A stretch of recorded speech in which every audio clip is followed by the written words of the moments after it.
Panganiban, Director siya of Bureau of Land Industry, Director also of the High Value Crops Development Program. But today here, most important, he is the Director of the National Urban and Peri-Urban Agriculture Program of the Department of Agriculture. For his closing statement, Dr. Gerald Glenn Panganiban.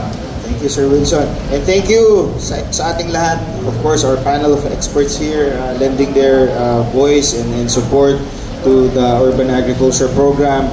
Again, this is a very, very humble ang beginning. Sabi nga, very small pa ang scale.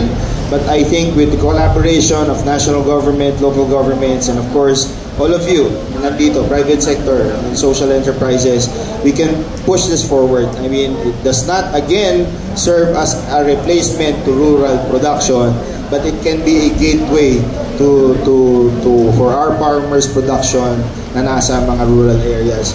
Ang akin lang, moving forward, again, it's how we support the program. Sana tulungan nyo kami sa media, kumain ng gulay, sustansyang diets, kasi yun na ang ating kailangan moving forward. Kung magiging habit natin ito at ng ating mga pamilya, I think malaki. If we don't have the market yet, maybe we can create the market for it.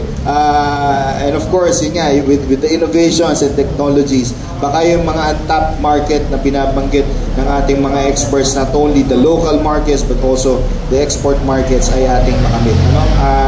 We of course always encourage your help and spread the good news about the program and about the activities of the government, kasi I think that alone is a big deal, kasi ma-inspire na natin ang mga tao to move forward. Di tayo pwedeng nakahintay lang tayo and then things happen. We need to be more proactive and engage each other. So maraming salamat po at mabuhay po kayong lahat.